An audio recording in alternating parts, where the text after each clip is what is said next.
the President of Poland, Karol Nawrocki.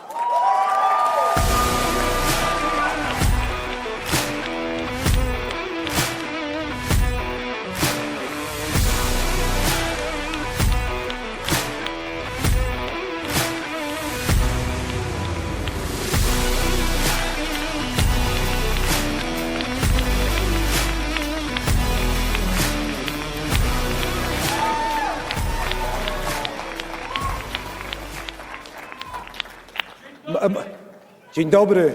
Matt, Mercedes, thank you very much for all you're doing. Thank you for this introduction. Ladies and gentlemen, dear friends, dear American patriots, it is a true honor to stand here with you in Texas, a land that symbolizes what America is all about, a strength, independence, and pride in your nation. I bring you greetings from Poland, a country that understands what freedom truly costs and why it must always be defended. This year, in just a couple of months, the United States will celebrate 250 years of independence.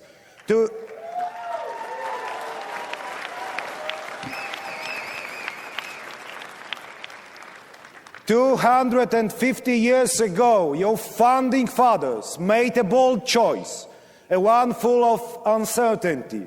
They rejected tyranny, they rejected control from afar. They chose liberty, responsibility, and sovereignty. And by doing so, they changed the world. But let me tell you something that matters deeply to us in Poland. You were not alone in that fight. When America fought for independence, Poles stood shoulder to shoulder with you. Tadeusz Kościuszko and Kazimierz Puławski, Polish patriots, soldiers of liberty, fought for American independence. Both devoted their lives to the same ideal, the defense of freedom. And there is one more story, less known but also important. Chaim Salomon, a man born and raised in Poland, who lived in New York City. When the Continental Congress was running out of money, Chaim Salomon helped finance the American Revolution. He used his own resources to keep the cause of freedom alive. He did not fight with a sword, rifle, or cannon. He fought with commitment, with trust, with belief in the future of a free nation. This is also part of our shared history. Polish heroes did not only fight to America, they helped build it. They came because they believed something simple and powerful, that freedom anywhere is worth defending everywhere. And that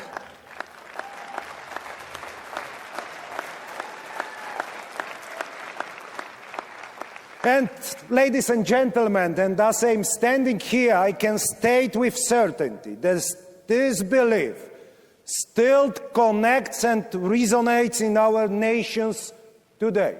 Ladies and gentlemen, Poland and the United States are not just allies. We are nations built on the same idea. The government should serve the people, not rule over them.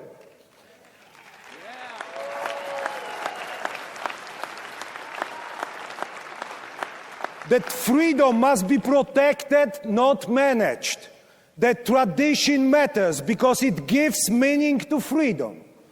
In America, these ideas were shaped by your founding fathers. In Poland, they reach back centuries to a time when we built one of the first republics in Europe, where power was limited, where citizens had a voice, and where liberty was part of our identity. We are two nations, two continents apart, but rooted in the same Christian civilization.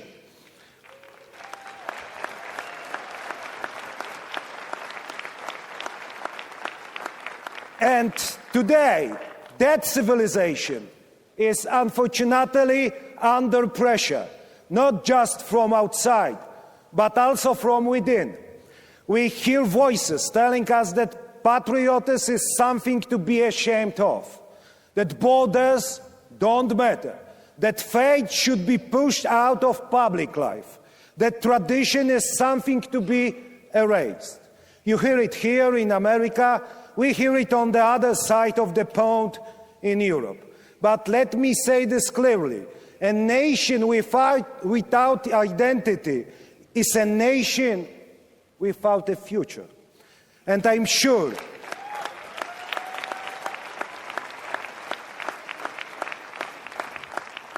that we in Poland and here in the United States will not allow that to happen, because we know something that many elites have forgotten. Freedom does not survive on its own. It needs strong families, it needs strong communities, it needs people who are willing to defend it. Once more, thank you, Matt, thank you, Mercedes.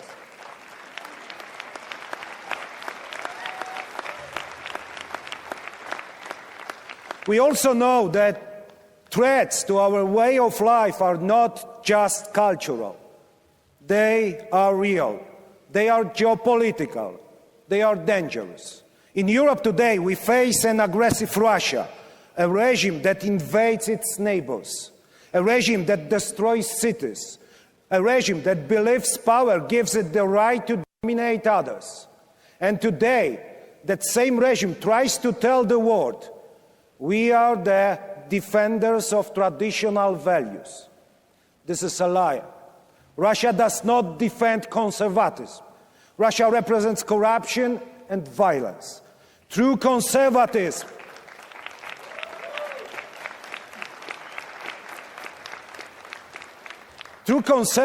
respects nations. True conservatism respects human dignity.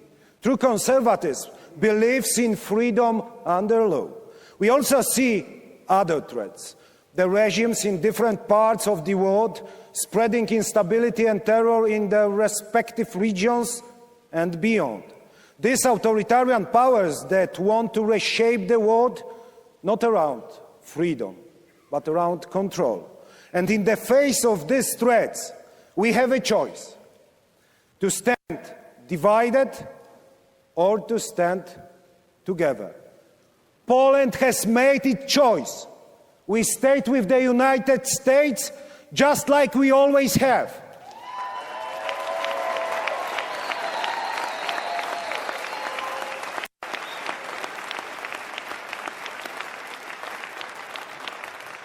"250 years ago, during the First and Second World Wars, in the aftermath of the 9/11 terrorist attack, not because it is convenient, but because it is right.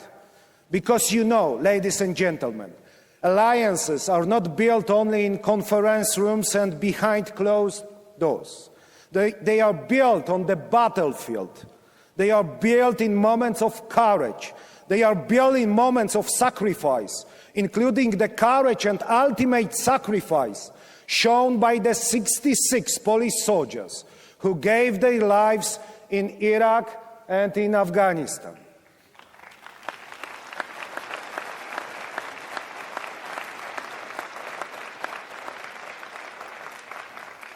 Poland and the United States have stood side by side, not only in history, but in our own lifetime.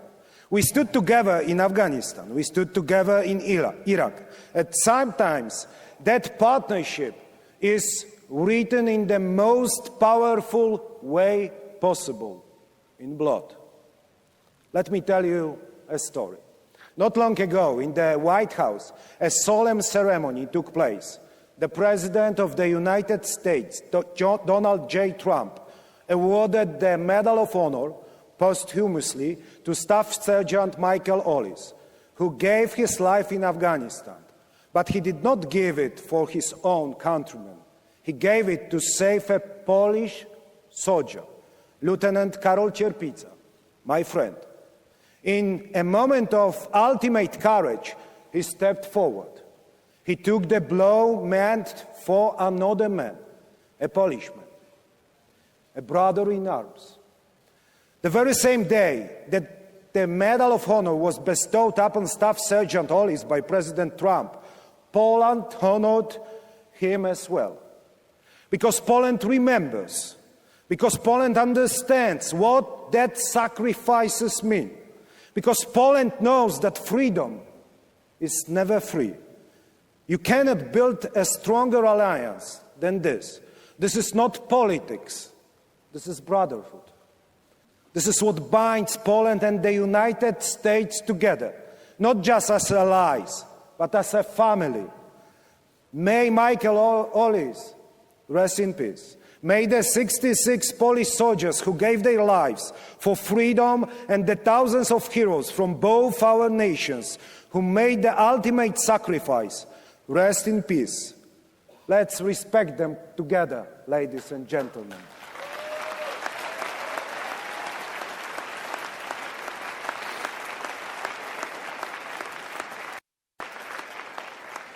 Let me add something important. The challenges we face do not come only from outside.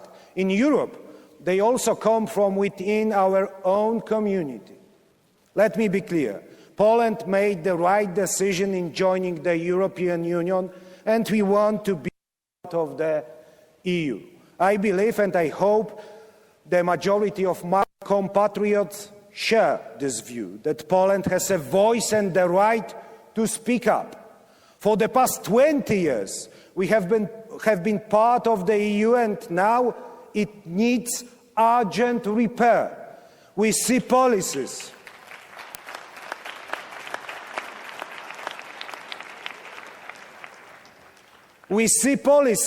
that, however well-intended they may be, risk weakening the very foundations of our strength. We see even more powerful bureaucrats making decisions that go against common sense. And instead of strengthening Europe, they weaken it. I'm talking about energy policies that move too fast, with no regard for economic reality and energy security. There are migration policies that fail to protect borders and social cohesion. There are moves to centralize decision-making, sidelining nations and democratic accountability. And sometimes we see ideological projects that move us away from the values that built our Christian civilization, rather than reinforcing them. I believe that Europe and America are strongest where they respected their nations, when they respect their traditions, when they listen to their people. Poland is committed to transatlantic realm of strong nations, and not a one that forgets where its strength comes from. Ladies and gentlemen, Poland is a success story of freedom. Just one generation ago, we were behind the Iron Curtain, a communist system. But that was not our choice. After World War II, Poland did not regain its freedom, even though we fought on every front of the war. Unfortunately, after the brutal German occupation, another occupation came, this time imposed by the Soviet Union. And that occupation lasted almost 50 years. But let me tell you something important. The Polish people never accepted it. Never. Even in the darkest times, there were those who refused to surrender. The Kars soldiers, underground fighters, or General Ryszard Kuklinski, who helped expose Soviet plans to attack NATO countries. In doing so, they not only defended Poland's future, but also built the foundations of the future Polish-American relationship. There was also a man who reminded the world who we are. Pope John Paul II.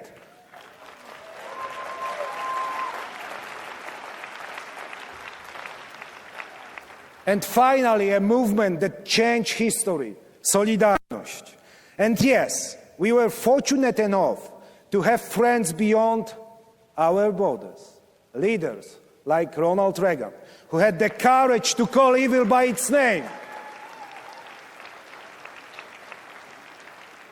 Together, through faith, courage, and solidarity, we regained our independence.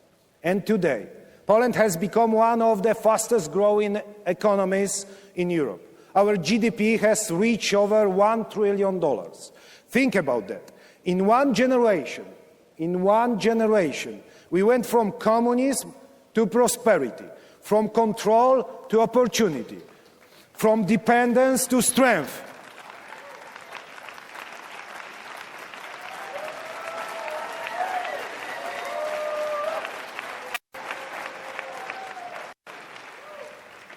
A nation finally free to realize its full potential. And this did not happen by accident. It happened because we chose freedom, because we chose hard work, because we chose strong partnership with the United States, our European allies, and like-minded partners around the globe.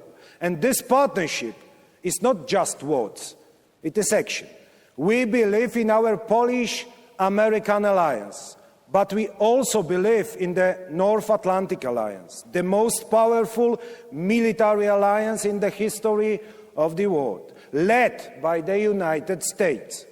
I agree with President Trump when he calls on European countries to increase their spending on our shared security. Yes, Europe must spend more. Yes, Europe must take greater responsibility for its own security.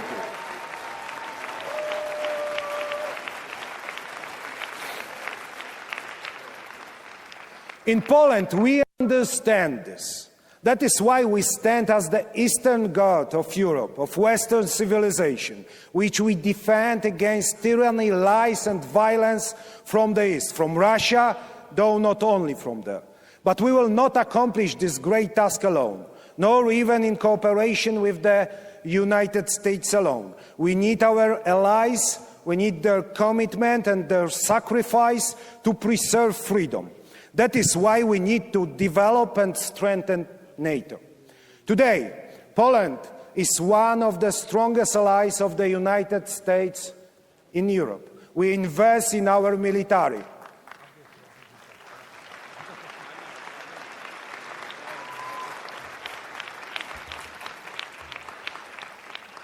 We invest in our military because we know peace requires strength. We spend 5% of our GDP on defense. We invest billions of dollars in American-made military technology, including F-35s that are produced here in Texas. Congratulations.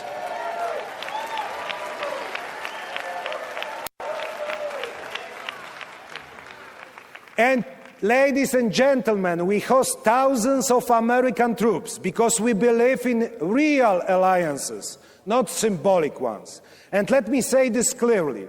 We host American troops on the shoulders of the Polish taxpayer because we understand what solidarity means. We understand what border sharing means. We do not just talk about alliance. We pay for it. We support it. We strengthen it.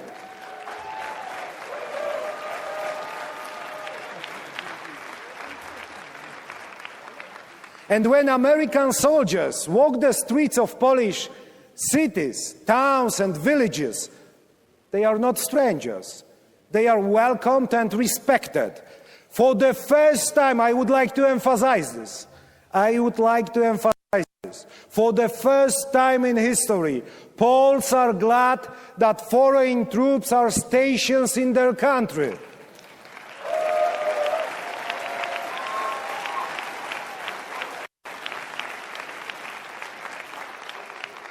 Polish and American troops stand on the front line of NATO because we understand what is at stake. But our cooperation goes beyond security. It includes energy independence. For years, some European states in their navy decided to depend on unreliable partners who use energy as a weapon. Poland said no. We chose diversification and cooperation with the United States. And together we are building something even bigger. The Three Seas Initiative, a project that connects countries from the Baltic to the Adriatic and the Black Sea. It is about infrastructure, it is about energy security, it is about economic strength, but above all, it is about freedom. For the past 10 years, we have been turning this vision into reality. We are the fastest growing region in Europe. We have invested billions of euros in roads, railways, broadband networks. We are doing this to create stronger connections and better opportunities for the 120 million people of Central and Southeastern Europe. Because a region that is connected, developed, and independent is a region that cannot be controlled by authoritarian powers. President Donald Trump understands it. In 2007, Poland organized the Free Seas Initiative Summit in our capital, in Warsaw. President Trump was there to support the initiative. He also gave one of the most memorable speeches in our recent history. Your president is a true friend of Poland, but he is also a real fighter.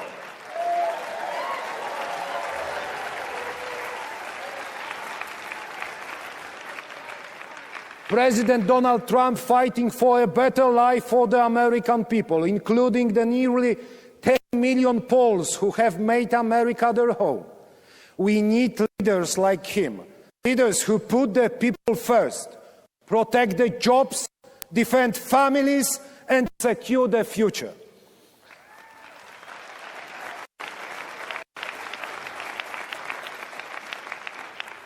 Dear friends, we are living in a moment of decision, a moment when the future of our civilization will be shaped by the choices we make today. Will we defend our values or abandon them? Will we stand strong or step back? Will we remember who we are or forget? Poland has made its choice. We choose sovereignty, we choose to respect tradition, we choose freedom. 250 years ago, Americans proved that freedom can defeat tyranny. Decades ago, the people of Poland and other countries in Central Europe proved it again. And today, it is our responsibility to ensure that this story continues. Not just for us, but for our children, for our nations, for the future of the free world. So let me say this clearly here in Dallas, Texas.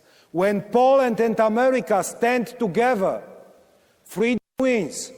When we stay true to our values, freedom wins. When we have the courage to defend what matters, freedom wins.